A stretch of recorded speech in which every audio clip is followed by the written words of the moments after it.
Mustafa waxaan ogaaday inuu guursaday gabadh qodba ka timin aan gadaalka ogaaday inuu markaa guursaday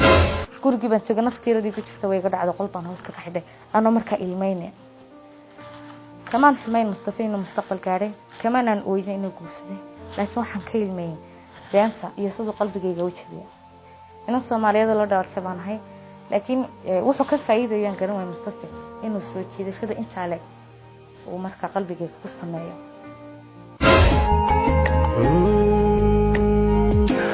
هاي روح منو جعلكو انتو هردي هراتي يبانه سيدلوغا هوغلاهو إلى الروح منو جعلكو انتو هردي هراتي يبانه سيدلوغا هوغلاهو هراتي يبانه سيدلوغا هوغلاهو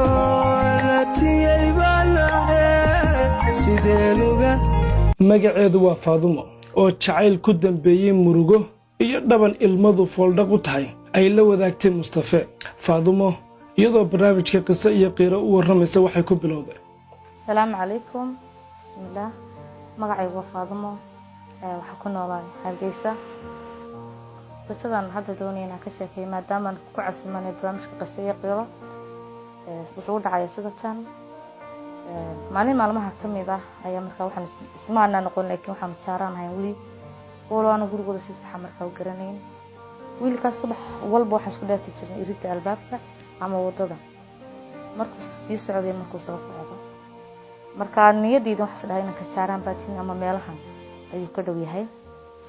sida markaa u shaqahay inankii maalin maalmaha kamid bas baan soo wada raacnay walba goor habeenimo ah ma garanayo wiilasha Soomaaliyeed bas ka saaran kama garanayo wiilkii markaas meel baan kaga dignay maadaama aan isku wadanahay isku marin tagayn in yar markaa wiilkii wada soconay way gartay wajigii ana wajigiisa aad baan u gartay markaa waan salaanay magacayga sheegay waxaan u sheegay Faadumo magacayga yahay isagna wuxuu sheegay Mustafa yahay barasho wanaagsan Mustafa guriga markaa soo gaadhay wuxuu markaa i weydiistay inaan nambarkayga u sheego nambarkayga waan u qoray Mustafa habeenkaas baan isbaranay sanadku waxa 2017 bishii koobaad ilaa 5 meelahaas aan ku qiyaasaya gurigii baan iska jigay markaa goor habeenimo ilaa ashaaygii baan mobilka soo qabsaday dhowr message baan markaa weeyay walaal aan Mustafa nambarkiisa garanayn haddana Mustafa inta ku daray inuu Mustafa yahay WhatsApp-kana qoraal far badan iga soo diray qoraaladana ay kamid ahaayeen inuu caaw faraxsan yahay kuna faraxsan yahay barashadeeda habeenkaasna ay ka duwan tahay habeeno badan oo soo jiray anaan markaa fahmeen ujeedada Mustafa ku leeyahay barashadeeda ayaan ugu halceliyo walaal mahadsan tahay in lagu bartaadigo wad mudan tahay maadaama wiil Soomaaliyeed ah markaa laba wiil saddex wiil baan la dhasho aad faninimada wax ixtiraama wanaagna weyn ka mudan haddaan hadlahay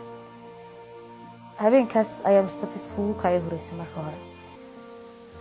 subaxii Mustafa message soo diray isagoo salaamay xaaladeedana markay weydiinayeen markaa Mustafa wiig baan xiriir lahayn walaaltinimo ah markii salaamaanigu si qurux badan baan u salaami jiray qoraaladiisana aan si degdeg ah u eegi jiray barashada Mustafa iyo Faadumo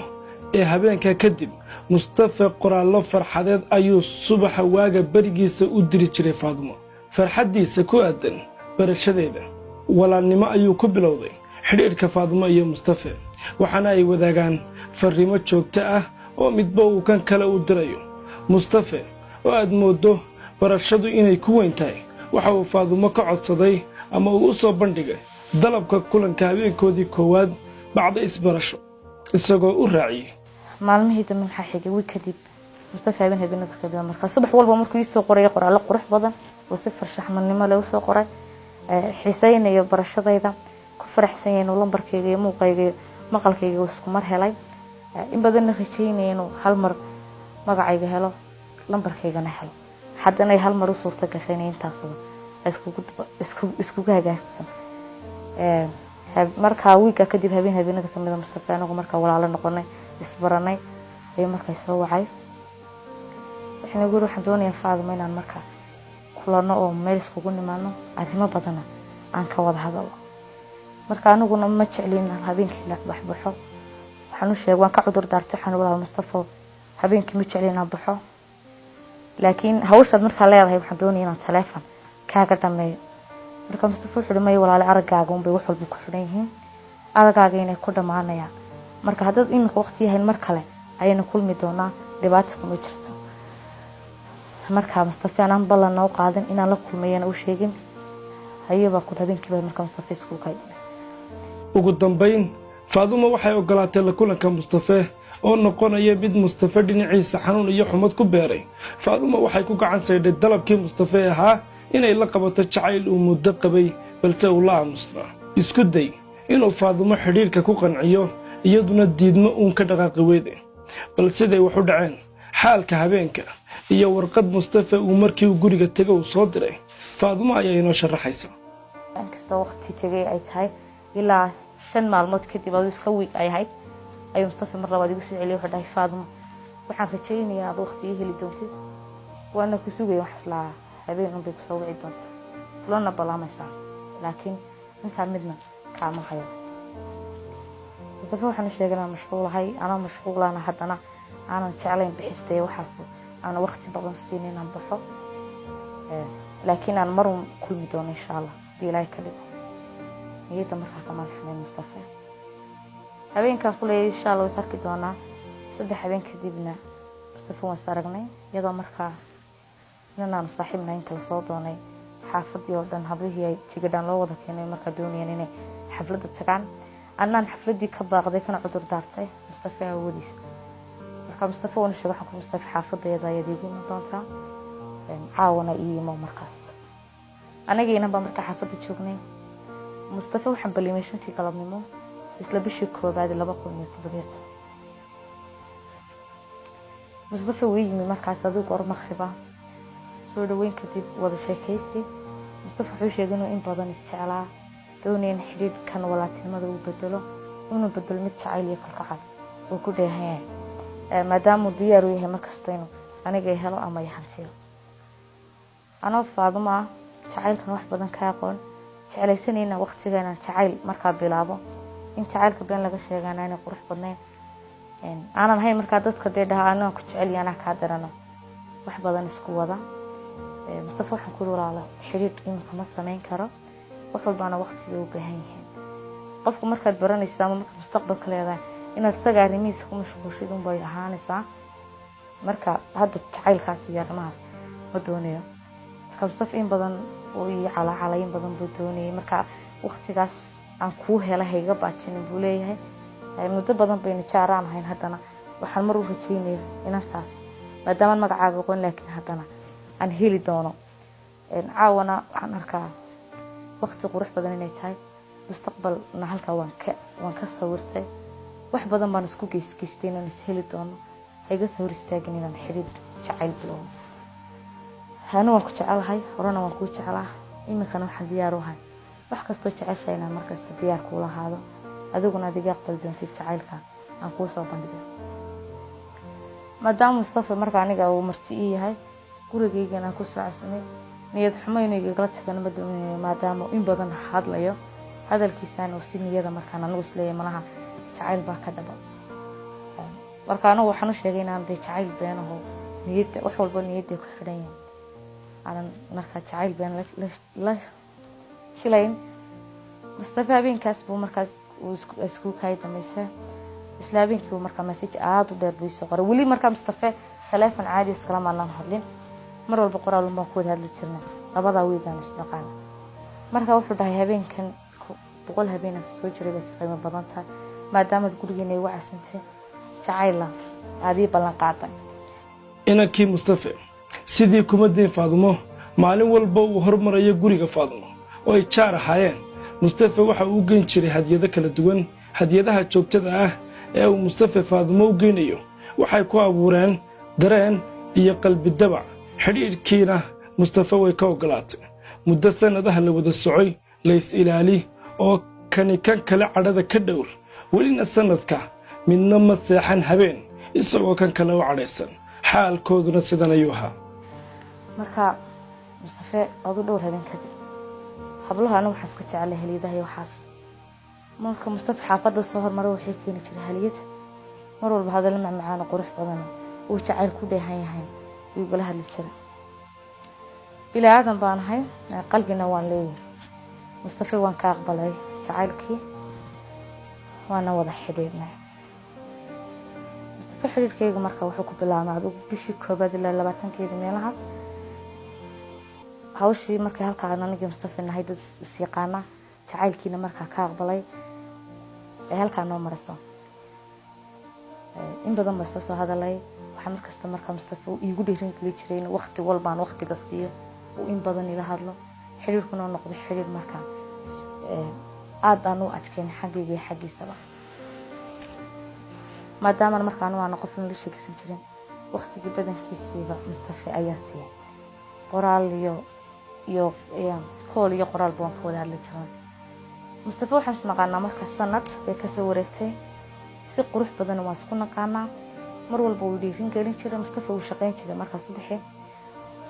wuu dhiirin gelin jiray, garabkaygu taagnaan jiray. wax kasta marka dhib iyo dheef waan wada qaybsan jirnay maadaama nahay dad jacaylkiisa oo fahmay. jacaylkana isaga ay baray baan markaa ninka Faadimo aan iska hadlay jacayl ma noqon. Mustafa muddo sanad ayaan si qurux badan isku baranay. dadnimadiisa iyo markaa wanaagu ii muujin jiray. waxaan suran jiray malaha wiil Soomaaliyeed. Soomaalidu way fara badan tahay, wiilkii lagu talagalay baad kala soo baxday. ilaahay baan u mahadnaqi jiray mar kasta oo markaa xasuusto wanaaga iyo warba qiimaha iyo meeqaanka sare Mustafa ii sameynaya ma halku markasta ii gaarsiiyo. haweenkana kaga duwanaha markasta wuxuu dhihi jiray haweenka oo dhan baad iga duwan tahay, hablahana keli baad ka tahay. anagoo maanta waan iska jecelaadaan hablanahay. Mustafa maadaama markaa in badan oo sanad isnaqaanay, dabeecadiisina wax badan ka bartay. markuu xanaaqsanay markaan xanaaqsanayna aan isbaranay. marka aniga wuxuu dareemayay Mustafa uu fahmayo leeyahay Faadimo maanta waxaas ka qaldan, ma family-ga ka xanaajiyay mise meelka marka wax ka qaldan yihiin oo markasta uu dejinayo. sanadkan Mustafa wada hadlayna habeen kaliya mobilkiisa ma xidhna. sababta aan u xidhnaana waxay tahay markasta dadku rabo inuu dhaco way soo sheegi jiray dhigi jiray Faadimo dadku iga sii dhacay saanaan isku weyn. marka waxaan tilmaamayaa meeqaanka iyo sharaftan mar walba isku hayno iyo sidoo ragga Soomaaliyeed marka uga duwan. qof walba qofkiisa wuu la weyn yahay. sanadkaas Mustafa inaba caadihin baan u bartay jacayl badan markaa maadaama qof jacaylkana marka hore aan fahansaneyn, niyadeydana aan ku jirin jacayl. wixii bareen jacaylkii waxa aad u qurux badan. labada qof ee marka jacaylka wadaagayaan haddii jiibtay chance la helaan ay noqonayso wadada ay horumarka ku gaari lahaayeen. markasta mustaqbal inuu hiigsanayeen oo nolol wadaagno ayay haanaysa sheekadayda halqabsiga mar walba sheekada ugu dambeyn jiray. Mustafa sanadkaas naqaanay wax badan baa noloshiisa ka bartay. ana nolosheeda wax badan ayuu ka bartay. waan jecelahay khilaaf weemanaya markasta wax ku dadaali jirnay. khilaafka imanay dhexdeeda in isla markiiba xalino. anaan cadhaysana seexdo saban cadhaysnayn. labadeedu midna ma cadhaysnayn jirin. sanad haddii dareen jacayl la iswaraabin jiray, la iskoolkoolin jiray, la isku ololi jiray, maanta xaalku sidii hore wuu ka xun yahay, wuuna ka xanuun badan yahay. Mustafa taleefankiisii wuu xidhan yahay. habeen dhan Faadimo warwar iyo talo maxaa ku dhacay ayay ku seexatay. subaxii ku kalahday taleefankiisii welina wuu xidhan yahay. ugu dambayn taleefankiisii wuu furay. Mustafana Faadimo waxa uu la hadlay si aan ahayn kii jacaylka ay wadaagayeen. mashquul baan ahay iyo taleefankii oo uu ku dhigay ayuu Faadimo kaga tegay. taleefankiina bedel WhatsApp-kii maalin walba fariin ayay ugu dirtaa, kama jawaabo ee uu eega uu dhaafa. allah yaay. Mustafa lambarkiisa habeenada kamida ayuu markaa xidhay. waan qaraacay wuxuu markaa waxaan bismillaah waa shaki xataa Mustafa maxaa ku dhacay. ma meel baadiyaa buu tagay ma waxba dhacay ma asxaabtiisa markaa aroosana soo shaqeynay. markaa nafteeda wax badan baa aan is weydiiyay. markaa habeenkii oo dhan markaan qaraacay oo ku badaalay lambarkiisa ayaan markaa lambarkiisa ka dhigay. waxaan dhahay Mustafa waa mashquul. goorta mashquulka ka baxana wuu ku soo wici doonaa shaydaanka iska nax. markaa Mustafa markaa habeenkaan iska dhaafay subaxii 7 subaxnimo qaraacay sidii buu xidhay. hawlahay gaadin baan iska qabsaday. markaa hawlihii maalinnimadan qaban jiray 9 subaxna Mustafa wacay lambarkii iga qabanay. waan faraxsanahay maadaama lambarkiisu dhacay ilaa xalay markuu xinaan waan walwalayay hurdana ma garanayo inaan seexdayeen kale kuley lambarkii markaa qaraacistiisa ay badatay aan habeenkii iska day subaxina ilaa 9kii uu 9kii dhacay waan farxay markii ugu qaban waayay mar kale ku celiyay wali Mustafa lambarkiisa aan wacay uu igu soo celin waayna inay dhibaato jirto ayaan markaa dareemay وصف وأنا وعيت فبنادي بنفلا يعني هات مركان وعينا ويجا قبته حلو دي سبب بندر من أنا حين بمصطفى السلام عليكم محاكو قد عيد مدحنوس ما مركايدي محاكو قد عم سهولها كوكو بدنا حالم حالم بركاجا حرام مشغول بان هاي بمصطفى يقولي وان في عنا هنا يمورن ومشغول سنة يمورن مركا مصطفى يقول مشغول كيجا بدن على مركي دمنا أنكو عليه يقول مشغولكayga badan wax ku dhahay Mustafa ee qof weyn baanahay mashquulka badan iyo wixii marka dhacana qorol buu isku sheegi jirnay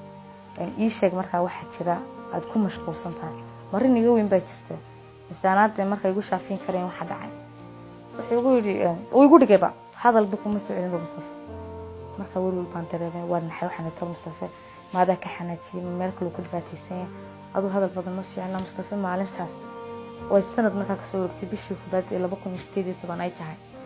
أيام مستفيد ومركا نمبر كيس سيد وحدي مركز تنود سب قرآن لي ولا المحاد عاي تبعت صدق عبي إيشك ما نكح حناتي من مال كلام مركا تكح نقصان تاعي تبعت صدق لفت وقيفين شرنا كل بركة جان تاجن هدي وحول بيك ياخذ دين إن نبل على سكوت ضيين سعودي ده إن قوصحه يمسك شوابه فيسبوك كل أول بانو قراي إلا مركز دم جاري هيرو مستفى نمبر كي بحده inuu badashayna aan markaa u maleynayo Faaduma wax kasta oo dhaca nafta waxay ku waanisaa malaha wuu shaqeynaya malaha hawlo kale ayuu ku mashquulsan yahay oo nafteedu maba keenayso sawirka ah Mustafa nin xun ah ama ku xumeynaya Mustafahuna waa aba Mustafa galbaday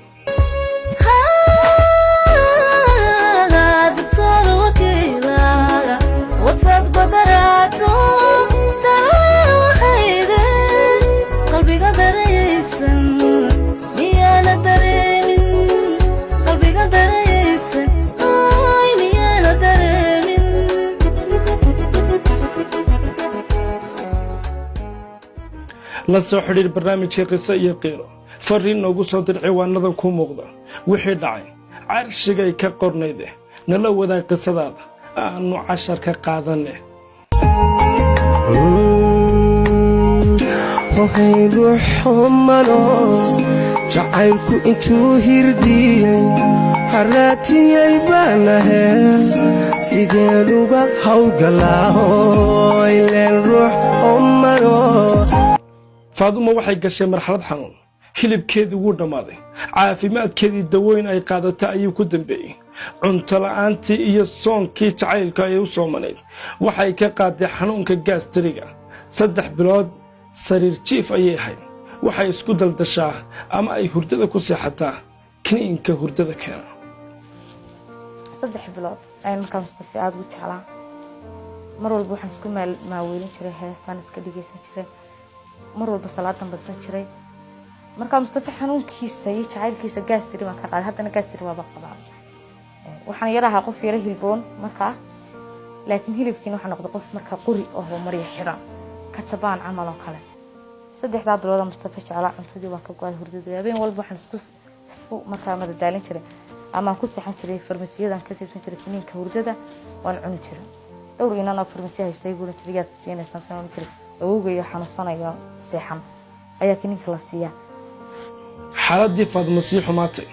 ehelkii Mustafa gabadh kamid ah oo ay dariiqa isku wareysanayeen horena ula socotay xiriirka ka dhaxeeya Faaduma iyo Mustafa ayaa u sheegtay Faaduma guurka Mustafa waana halka ay Faaduma ka ogaatay inuu Mustafa guri galay guursadana gabadh qurbo jooga marka jacaylku dhibaato badan yahay inagoo inuu cilmi iyo hodan iyo dad badan ay u dhitaan dad badan ay u dhaawacayeen dad badan inay isku deeyeen jacayl awoodo jacaylka dadkan marka badiisa ku jiro waxa dhaca ama qof bad jeclaanaysa sida wada jeclaan karta qof markuu ka tagana waa laga samraa horta waxaan u sheegayaa Soomaalida inaan jacaylka laga samri karin qofka ku xumaynay haddana wanaagiisii baad xasuusanaysaa Mustafa marka inta yar waxaan soo leeyahay Mustafa mashquulsan yahay Mustafa waa sidan marka aniga nafteeda dib u dejin jiray Mustafa waa nin danaystay gadaal aan ka ogaanin inuu marka Mustafa uu guursaday walwana marka wax loo ogeey annagu haddaan hablanahayna inamada waxaan ku dooran jirnay qof dibadda ka yimi inuu family lacag le kasoo jeeda inuu isagu lacag le waxaasaan ku dooran jirin laakiin inamada hadda inantii dabadahay ku dooranaya inay dhoofiso inan lacag le waxay markaa hawlahaasi galeen wax walba nafsi bay leeyihin sheekadaydan waxay turjumaysaa nafsiga inankii 3 bilood aan jeclaan aan biyo iyo wax walba uga go'ay ee halkaas qalashay maalmaha kamid 3 bilood ka soo wareegtay ayaan markaa subax adeeg doonay ana isku maaweelinay shaqada guriga dharmeedista adeeg doonista waxaas markaa inan amal dhihi jiray oo inanka isku kay taqaanay ilmaadeerna ay haayeen oo sheekadeeda wax ka og ayaa markaa tiri iska soo horbaxnay beesayta Allah na walaal ma Faadimo ahayn oo maxaa kugu dhacay marka baa walaal maalmaha la xanuunsanay gaas tiri way igu dhacday markaas tiri walaal waa ka xumayna marka Mustafa kala hadeen waan ka naxay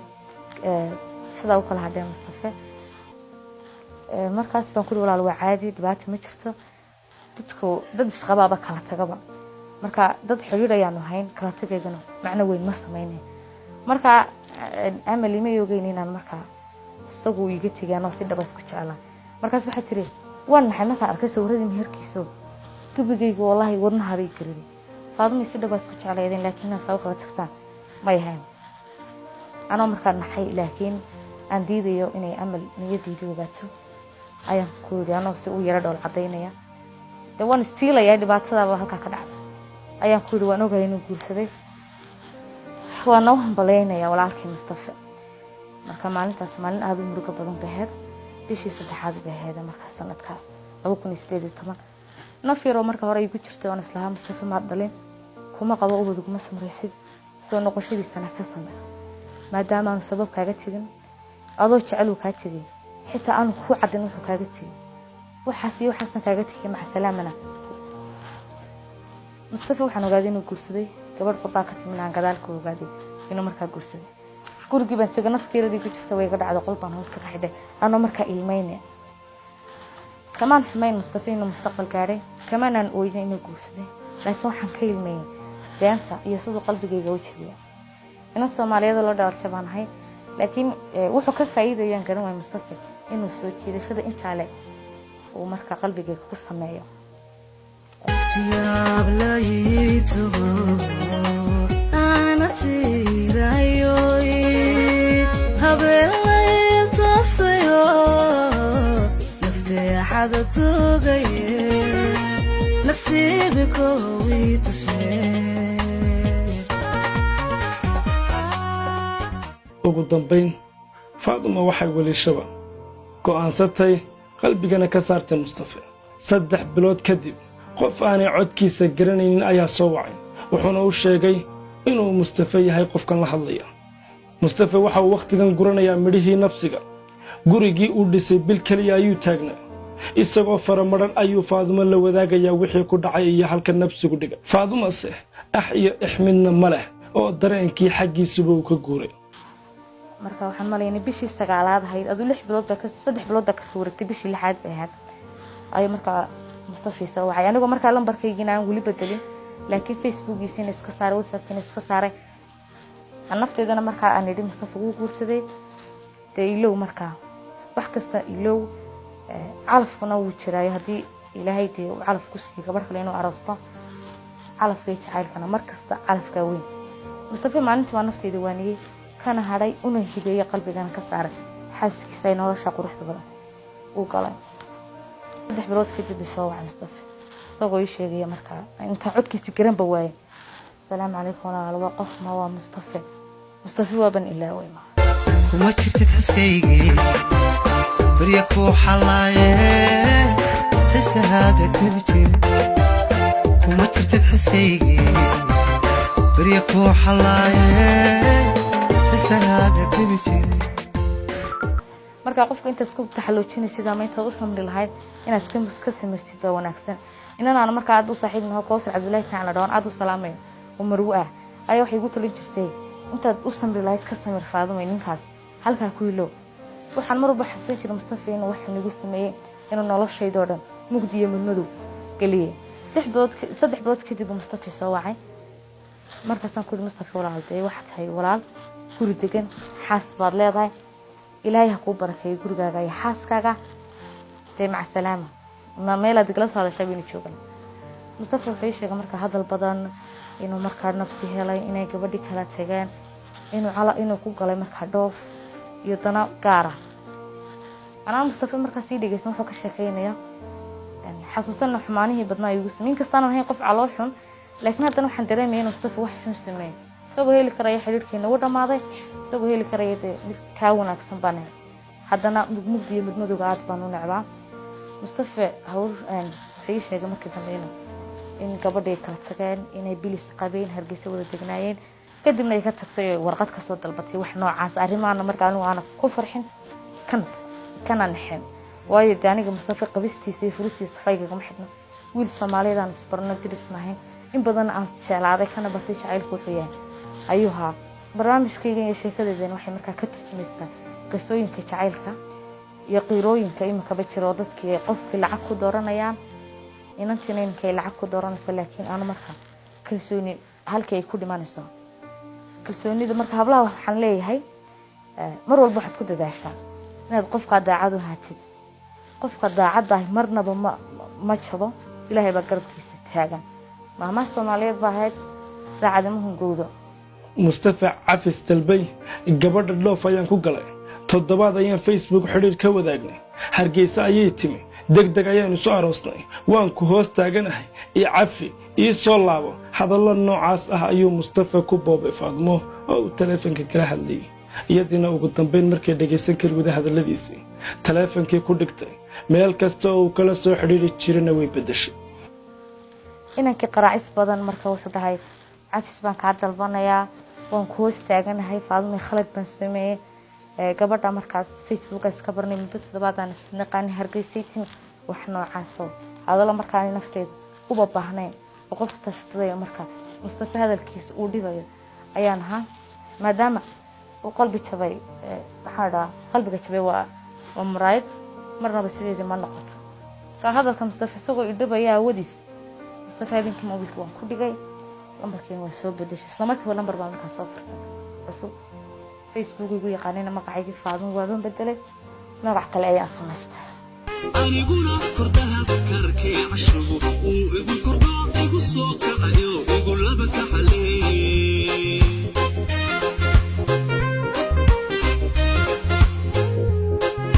ama samriye ku soo noqday habibi waan ku gabay ku jeernaa noqo ama samriye ku soo noqday habibi waan ku gabay ku jeernaa noqo mustafa xaggana eed dhoofkii iyo gabadhii uu dhaldhalaalka adduunku raacayna cawda ayay u soo jartay Faadumana u soo noqon weyday oo albaab kasta way ka xidhay xanuunkuna isaga ayuu ku dambeeyay oo iminka ayuu waliilaya waa dhitadow dhitayste Faaduma ugu dambeyn idinka ayay idinla dardaarmaysaa mar walbana waxa ku dadaashanina daacad haatan jacaylkana aad ka maradhalisan insha Allah hablaha Soomaaliyeed iyo wiilasha Soomaaliyeed daaranka siinaya waxay anu horta way arag baan jacaylka ka hayn sanad waa waqti aad u yar haddana wax badan oo dhowr sano u dhigma ayaan ka soo ogaaday mudadan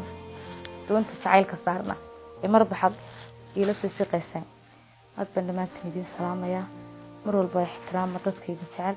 nafsina ha ka geynina nafsigu markasta adimaha ugu iman waxa igu maqaala ah inankii mustafa gurigayga iyo meelihii nagu dhawaa uu raadin jiray inaan Faadmo la dhaho Soomaalidu oo Faadmo la dhaho waxa laga garanaya nafsigu ma haro qofkii aad nafsi ka gashaan bari un baad hor iman doontaa si kasta ay u dhacdo lacagtuna faa'iido ma laha qofna lacag laguma darto laakiin jacaylka iyo qalbiga waa la ilaashtaa